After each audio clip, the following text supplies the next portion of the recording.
Hey guys, welcome back to RUE MORGUE TV. Executive Editor Andrea Subasati here, and I just wanted to drop a quick reminder that RUE MORGUE 196 is out, and this is our 23rd annual Halloween double issue that we do every year. It's got a bunch of great features, and you need to check it out.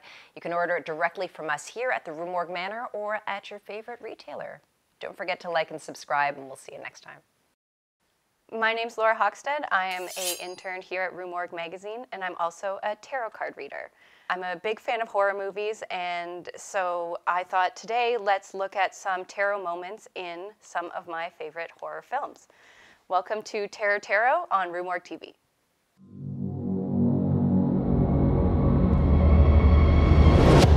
Today we're going to be talking about the movie Dr. Terror's House of Horror. This movie came out in 1965, and it's directed by Freddie Francis, starring Christopher Lee and young Donald Sutherland. Sorry. The film takes place on a train with Dr. Terror reading tarot cards to the 5 other passengers that are seated in his cart. And then it breaks off into little vignettes about each character and their ultimate demise that is predicted through the tarot cards. Since this is our first episode, I thought I'd do a little intro on what tarot is. Tarot was originated in the 14th or 15th century, but its true origins are shrouded in mystery. It did not become associated with the occult until the 18th century. The deck that we're going to be using today to look at the film with is Smith & Waite tarot deck. This one's based on the traditional Rider-Waite tarot deck, but it is a little bit different. There are 72 cards in the tarot deck. The first 22 are what's called the major arcana, and they indicate major life events. So in a reading, if you were to get one of them, it would tell you that there's some big changes coming your way. The remaining cards are called the minor arcana, and they're divided up into 4 suits. So the first suit is the Ace of Swords. And this card is associated with the element of air, and it also has to do with kind of our mind, our anxieties, any interpersonal conflicts that we might have. The next suit is Cups. And now this suit is associated with the element of water, so it's very much tied to our emotions and our inner thoughts and feelings. The next suit is Pentacles, and Pentacles are associated with earth energy, so it's very much about the material world, things that you can touch and feel. The last suit is Wands.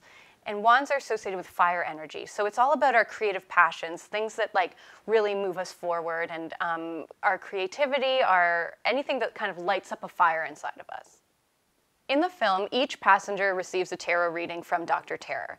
And some of them are intrigued, some of them are skeptical, but they each share their own response to the idea of getting their tarot cards read. The first character to get their tarot cards read is the character of Jim, and he seems very interested in what the cards can tell of his future. In this segment, Jim goes to a house where he had done some architecture work in the past. But as he starts looking through the house to make his plan to change some rooms around, he finds a mysterious dungeon, and within that is the body of a man who people in this area believe to be a werewolf. At the end of this segment, the werewolf comes back, takes revenge, and ultimately, spoiler alert, Jim is going to end up dead.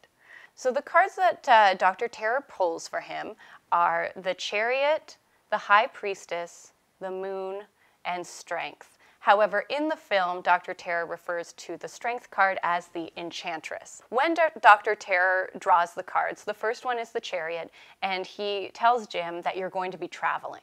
When we look at this card, it is actually a card of travel, it's a card of movement, so in that sense, Dr. Terror is reading this card correctly for Jim. The next card that he pulls is the High Priestess, and this card, the meaning behind it is, it has a lot to do with like mystery, intuition. The next card is the Moon, and this card is associated with anxieties, sleep, mystery, and on the card itself we see 2 dogs barking at the moon, which is also within the sun. This imagery comes up later in the story as well. The last card is Strength, although they call it the Enchantress in the film, which bugs me. But the strength card has to do with a balance of physical strength and also emotional strength. So somebody who can, in a sense, tame the beast. So there might be someone who is very aggressive, but maybe taking a gentle approach to solve that conflict. Our friend Bill is up next. Dr. Shrek, I'd like to try those cards, if you don't mind. At the beginning of his tarot reading, Dr. Tarot tells our friend Bill that he's going to be going on vacation with his wife and his daughter and a little dog. So they go into the reading. The first card is the Fool. It does indicate the beginning of a journey. So in that sense, I do find that Dr. Tarot is using the card in its correct imagery. The next card is the Magician. And this one typically in tarot indicates that you are in charge of your own journey in your own life, and all the tools you need are in front of you. But what we also see in the imagery of these cards is there's lots of plant life around, especially in the Hanged Man as well. And we see in the Sun card there's a lot of plant growth in the background. And I believe that's a bit of foreshadowing, because upon arrival, him and his wife notice that there's a lot of weeds have grown up over the house. And when Bill tries to cut them down, the shears fly out of his hand.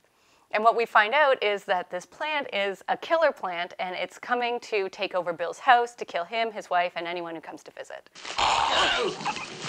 I find if I were to give it a pass or fail, this reading fails, because what they're using here is the imagery of the cards and not so much their meaning. Next up is a passenger named Biff Bailey. Okay, I'll have a try. The first time I've ever done this without chips. So we learn that Biff is a bit of a struggling musician. So he stumbles upon a group of villagers listening to their traditional music in some sort of ceremony. And Biff is really intrigued by this. It's something he's never heard of before. And in typical white man fashion, he busts out a pen and paper and steals their music. One of the villagers sees him hiding in the bushes and confronts him, demands that he doesn't take their music, that it's very traditional and sacred to them, and if used incorrectly, it could end up summoning their god, which they refer to as Damballa. So Biff lies his way out of it, sneaks away, ends up going back to his hometown with the stolen music. He plays it at a concert, but then strange things start happening to him. Doors and windows start opening. At the end, he is confronted by what we're to assume to be the god Damballa, and vengeance is had, and Biff dies. The reading that he gets from Dr. Terror is the Judgment card, the World, the Tower, and the Devil. And unlike the last segment, I really do think these cards represent the outcome for Biff. The Judgment card is about rebirth, but also in its reverse meaning, it has to do with a refusal to self-examine. So I really see that in Biff. He is just very arrogant. He thinks that whatever he finds, he can just reclaim as his own. The next card is the World card, and that card often tells us that we're going to be traveling. So this card is appropriate for his reading. The next card is the Tower card. I mean, there's no negative cards in the tarot deck, but this one is one that you maybe don't want to get. It's a sudden change, an unexpected change, and it can often end up in disastrous results. Last card is the Devil card. This one is really about indulgence, what you would imagine the devil would be like telling you to do. If I could give this reading a pass or a fail, I would say that it is very true to the meaning of the cards and foreshadows exactly what Biff experiences. The next passenger to receive a tarot reading is Frank, and he has been the most vocally skeptic of Dr. Terror's powers up until this point. Foretelling the future with a pack of cards. Complete rubbish. Then why are you afraid to try stuff? Afraid? But with a bit of goading from the other passengers, he agrees to have his cards read. Now, with this segment, we don't see the entire tarot reading, but we do see the final card for his reading, which ends up being the Death card. In this segment, Frank has a rivalry with an artist, and in a moment of anger and revenge, he runs over the artist and damages his hand. And ultimately, the artist has to have his hand removed. Frank, thinking he got away with the perfect crime, ends up getting visited by the artist's decapitated hand. The death card can be very scary. In this deck, we see it as a skeleton in armor riding a horse with basically leaving death and destruction in his wake. It doesn't actually have as sinister meaning as the imagery would imply. It's all about new beginnings. It's about a fresh start. It's about kind of out with the old and in with the new. I'd say it's probably my favorite segment in the whole film. But at the end, we see him being wheeled into an ambulance, and although he doesn't die, they do say that he will be blind forever. Well, let's see what the cards have to say about me. You are sure you wish to know? Deal the cards. In this segment, we're introduced to Dr. Bob Carroll and his wife, who has been waking up in the middle of the night and standing near an open window. She can't really explain it. She has no memory of what she's up to. In the end, we find out that his wife is indeed a vampire and has been feeding on the blood of the neighbors for quite some time, ultimately attacking Dr. Bob. The cards that Dr. Terror pulls, the first one being the Empress, and the Empress is really associated with ultimate femininity, fertility. So I see this card as being representative of his wife. When we meet her, she is very beautiful, very supportive of her husband. She's really taking on all of these archetypes of what we imagine femininity to be, especially at the time when A, this movie was made, and B, when the tarot cards were written. The next card is the Hermit, and in this imagery we see one person walking alone with a single light in the snow. This card also has to do with soul searching and introspection. In terms of this segment, I see this as the wife being isolated in her vampirism. So in a sense, this doesn't really align with the meaning of the tarot card, but I think the imagery is there on purpose. The next card is the Star card, and that has to do with hope, renewal, spirituality, and inspiration. This one I don't really see lining up with the story itself, but more the imagery. We see one woman leaning over a body of water at night with stars. And I think how I interpret their choice to include this card is when we think about the female vampire, she's often portrayed as a seductress, very sensual. In this imagery, I can see that. The final card is the Lover's card, and I really do think that in its sense, this card is used correctly because it is talking about a relationship between Bob and his wife and how they are connected. They have that connection, that lover's connection, but it doesn't really work out too well for our friend Bob. When we return to the passenger car, we discover that Dr. Terror has disappeared, and in his wake, he has left a single card, the Death card.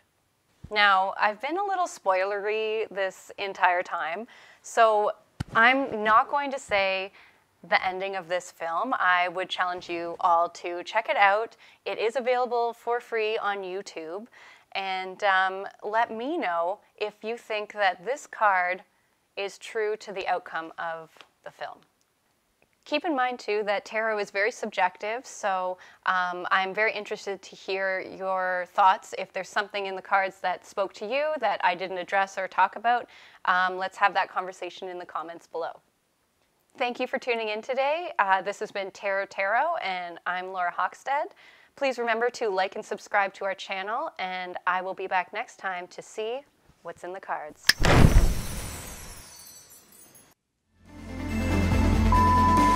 So in this segment, Frank has a rivalry.